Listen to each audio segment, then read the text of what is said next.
कक्षा 6 विषय हिंदी टॉपिक છે સુબહ।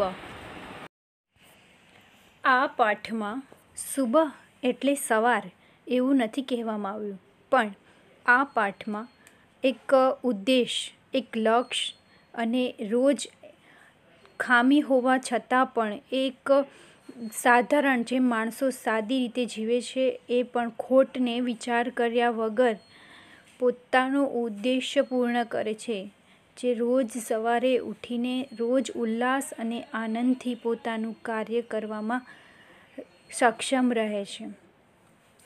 હવે આ પાઠની શરૂઆત કરીએ। पहला प्रस्तावना જોઈએ। पोलियो की बीमारी से बच्चे विकलांग हो जाते हैं। तो पोलियो वो एक ऐसी बीमारी है जिससे बच्चों का अंग वो वीक हो जाता है, तो उसे विकलांग कहते हैं। बच्चों को इस बीमारी से बचाने के लिए उन्हें पोलियो की दवा पिलाई जाती है।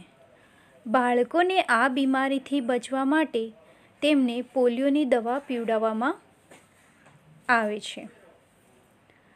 इस सच्ची घटना में पोलियो विकलांग बालिका रेशमा अपनी सूझबूझ और साहस से काम लेती है।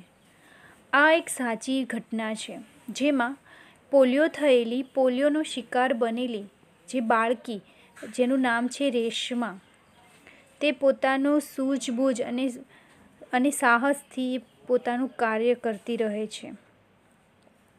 उसकी शारीरिक कमी उसके इरादों में कभी बाधा नहीं बनी।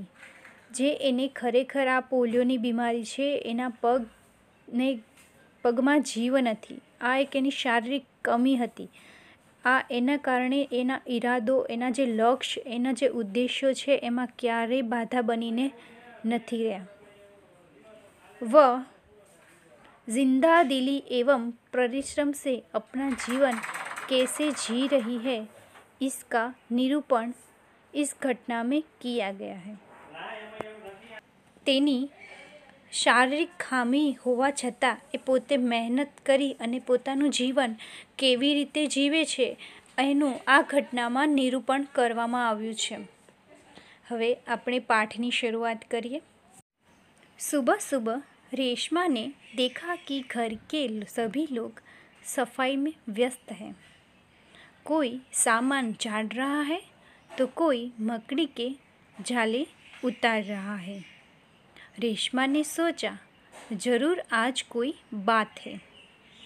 જ્યારે સવારમાં રેશમા ઉઠે છે અને જોવે છે કે ઘરમાં બધા જ લોકો કામમાં વ્યસ્ત છે, એટલે રેશમા એમને પૂછે છે એમની માને કે આજે કંઈ ખાસ વાત છે કે આટલી સફાઈ શા માટે? सब इतनी सुबह उठकर घर की सफाई में जुटे हैं। रेशमा ने उत्सुकता से पूछा। तो रेशमाએ ઉત્સુક થઈને પૂછ્યું કે મમ્મા, આ આજે કંઈ ખાસ વાત છે જેથી તમે બધા ઘરની સવારમાં સફાઈ કરવા લાગી ગયા છો? तो उसकी माँ कहती है, हाँ बिटिया, त्योहार के दिन है। हाँ बेटी, તહેવારનો દિવસ છે। भूल गई क्या? भूली गई कि शू? पहले से ही साफ सफाई हो जाए तो अच्छी तरह त्यौहार का आनंद ले पाएंगे। जो પહેલે સે હી સાફ સફાઈ, ઘરની સાફ સફાઈ પહેલાંથી જ જો કરવામાં આવી જાય તો આપણે તહેવારની ઉજવણી સારી રીતે આનંદથી લઈ શકીએ। माँ ने प्यार से रेशमा के गाल को सहलाते हुए कहा। માએ પ્રેમથી રેશમાનો ગાલ સહેલાવી એટલે કે વહાલ કરીને કહ્યું, ઓહ मैं तो एकदम भुलक्कड़ हो गई हूँ। હું એકદમ ભૂલી જ ગઈ છું, ભૂલક્કડ થઈ ગઈ છું। पर माँ, आपने मुझे तो कोई काम नहीं सौंपा। પણ माँ, તમે મને કોઈ કામ સોંપ્યું જ નથી। मैं क्या करूँ बताओ माँ। હું શું કરું बताओ, મને કહો माँ। तो अच्छा चलो, पहले नहा धोकर तैयार हो जाओ। સારું ચાલ, તું પહેલાં નાહી ધોઈને તૈયાર થઈ જા। फिर बताऊंगी, बहुत से काम है। પછી કહીશ ઘણા બધા કામ છે। मैं भी आपकी मदद करना चाहती हूँ, माँ ने कहा। હું પણ તારી મદદ કરવા માંગુ છું, એવું કોઈ કહ્યું? માએ। रेशमा ने रुआ से स्वर में कहा, मदद तो मैं ज़रूर लूँगी। થોડી આમ હટપટાઈ મતલબ થોડો કામ હચકાઈને કહે છે કે હું મદદ તો જરૂર લઈશ। मैंने तुम्हारे लिए कई काम सोच रखे हैं। મેં ઘણા કામ વિચારીને રાખ્યા છે।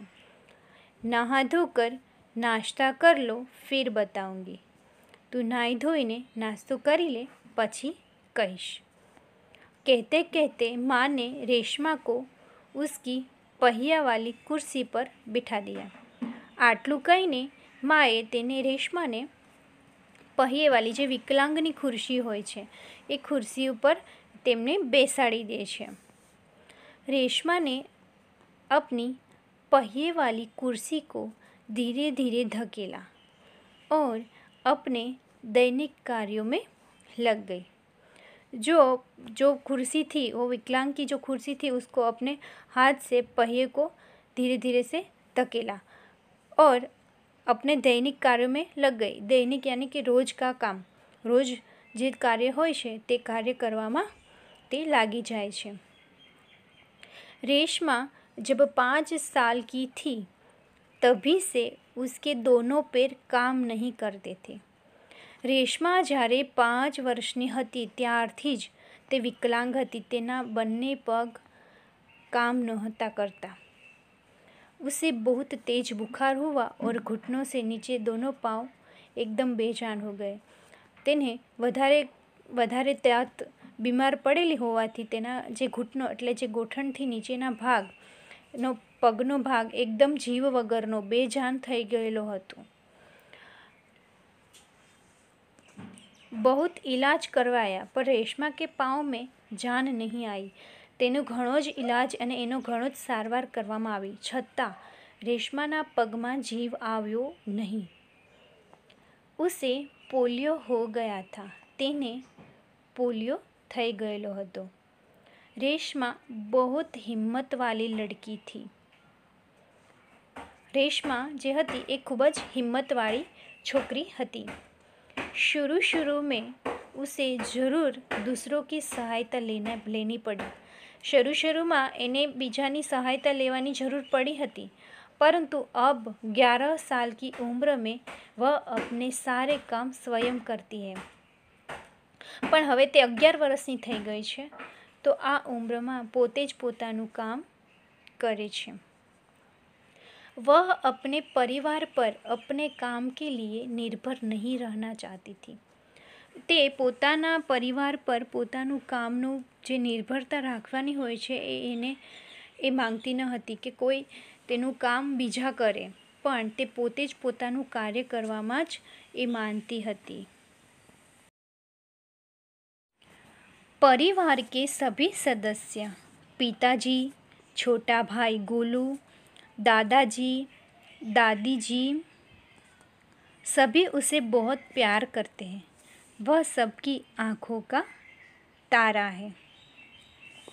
પરિવારના બધા જ સદસ્યો જેમ કે પિતાજી છે, એમનો નાનો ભાઈ જેનું નામ ગોલુ છે, દાદાજી, દાદી, એ બધા જ પરિવારના લોકો સદસ્ય જે છે એ રેશમાને ખૂબ જ લાડ કરે છે અને એ બધાની પ્યારી છે।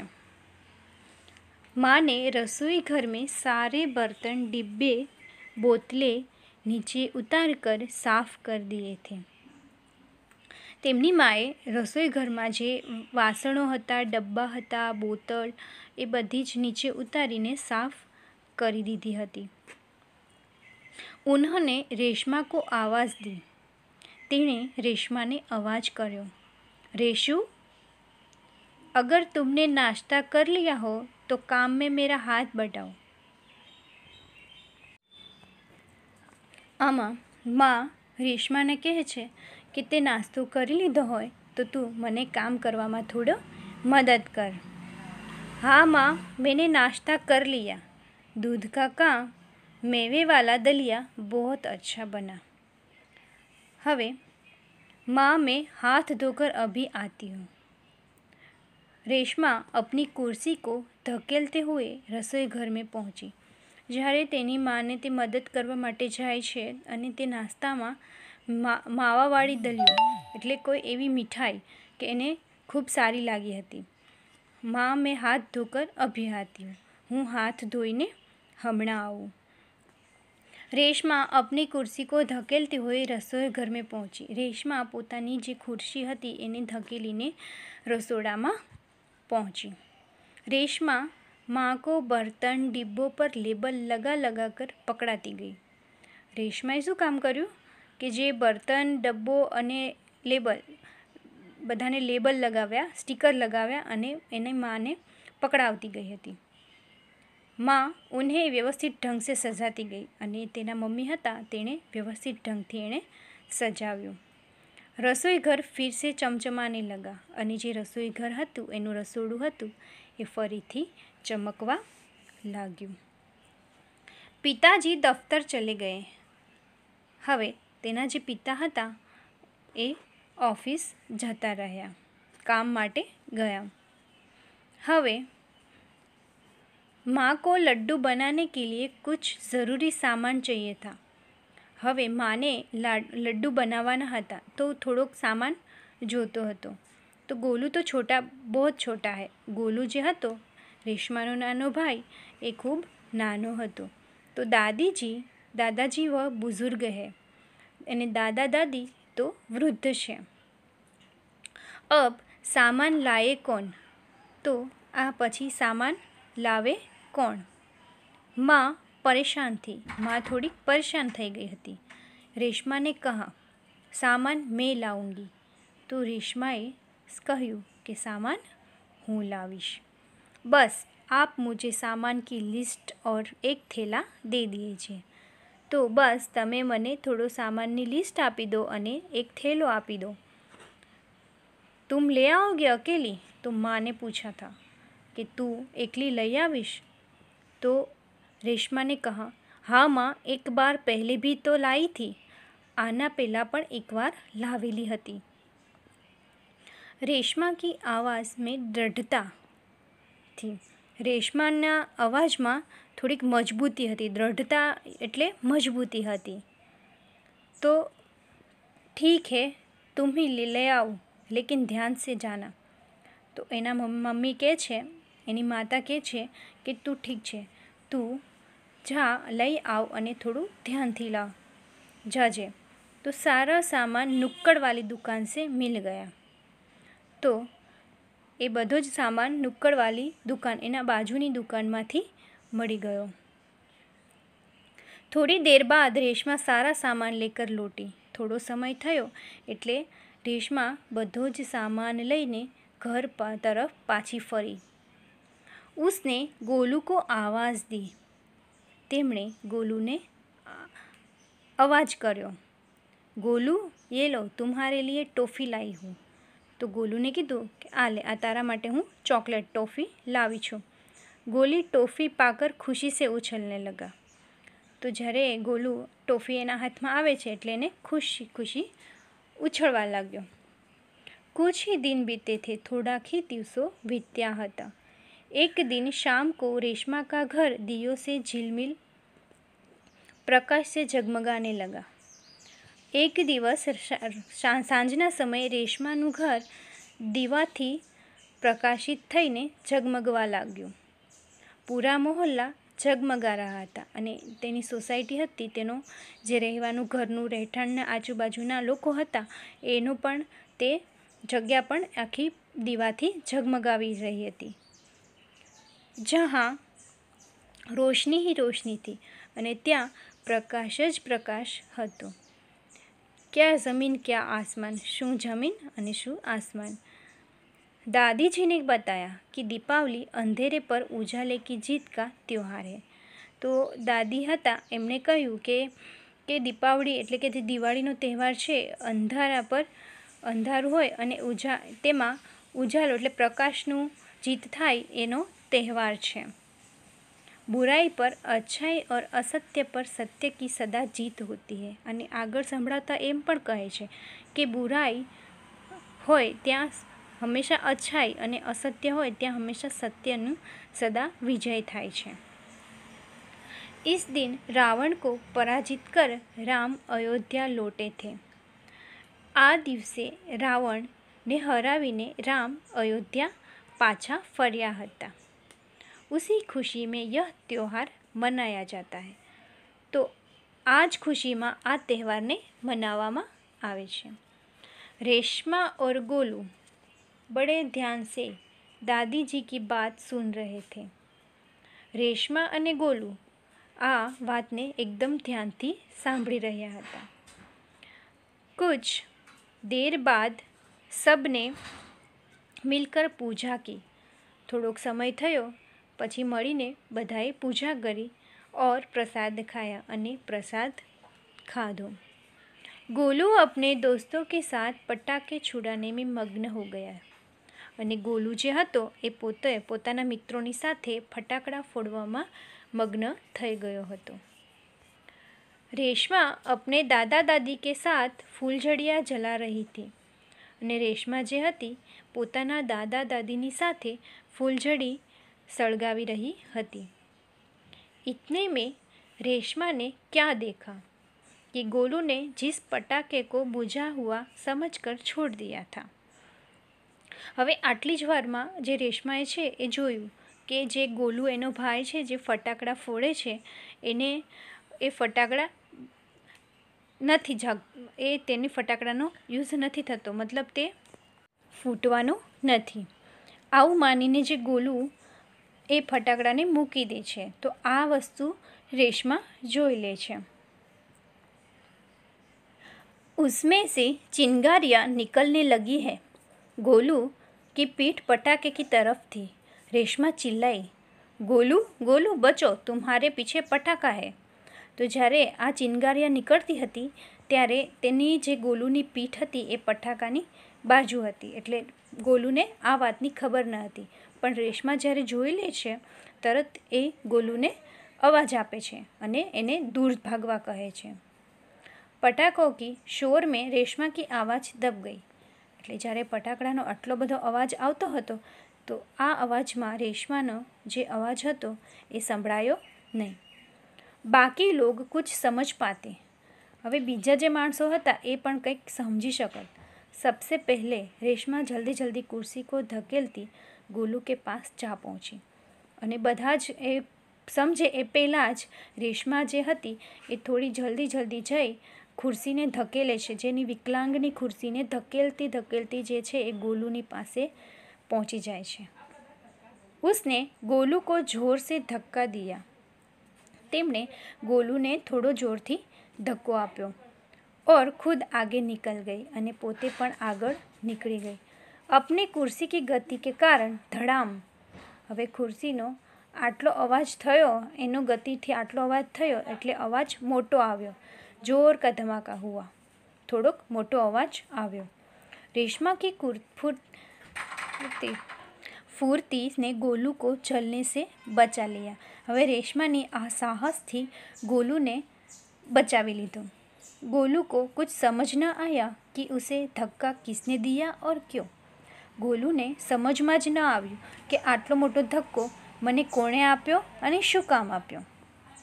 ધમાકે की आवाज़ सुनकर माँ पिताजी भी બહાર દોડે અને ધમાકાનો એટલો અવાજ મોટો હતો કે આ સાંભળીને પણ તેના મમ્મી અને પપ્પા એ બંને બહાર આવ્યા। कुर्सी रेशमा के ऊपर थी और रेशमा नीचे। पिताजी ने कुर्सी सीधी की और रेशमा को उस पर बिठा दिया। પછી તેના પિતાજીએ ખુરશીને સીધી કરી અને રેશમાઓને તેના પર બેસાડી દીધી। माँ भयभीत थी। माँ थोड़ी डरी हुई थी। बोली, कहीं चोट तो नहीं लगी रेशू? ક્યાંય વાગ્યું તો નથી ને રેશમા? રેશમાને ઉને સારી બાત બતાવી અને પછી જે ઘટના બની હતી એ બધી જ ઘટના રેશમા તેના મમ્મી પપ્પાને કહે છે। सबने रेशमा की पीठ थपथपाई અને પછી રેશમાને આ વાતથી બધાએ શાબાशी આપી। गोलू रेशमा के पास आकर नाटकीय ढंग से बोला, दीदी आज तो आपने मेरी जान बचा ली। અને જ્યારે ગોલુએ રેશમાને થોડુંક નાટક કરી અને ઢંગથી બોલ્યો કે દીદી તે આજે મારો જીવ બચાવી લીધો। आपका यह धमाकेदार धक्का मुझे हमेशा याद रहेगा। તમારો આ ધક્કો મને હંમેશા યાદ રહેશે। सभी लोग खिलखिलाकर हंस पड़े। બધા જ માણસો हंसवा लग्या। रेशमान की शारीरिक कमी उसके इरादों में कभी बाधा नहीं बनी। રેશમાની આ વિકલાંગવાળી જે વસ્તુ શારીરિક ખામી એને ક્યારેય એના ઈરાદા ઉપર બાધા બનીને નથી આવી। वह आज भी उतनी ही जिंदा दिली और परिश्रम से अपना जीवन जी रही है। તે આજે પણ પોતે એક મહેનત અને ખૂબ ખુશહાલ વિનોદપ્રિયતાથી તે જીવી રહી છે। उसकी हर सुबह नई सुबह होती है। તેની દરેક સવાર નવી સવાર બનીને આવે છે। वह हर सुबह अपने काम में नए इरादे से जुट जाती है। અને દરરોજ સવારે તે પોતાના કામમાં એક નવા ઈરાદાથી, નવા લક્ષ્યથી, નવા કામ સાથે એ જોડાઈ જાય છે।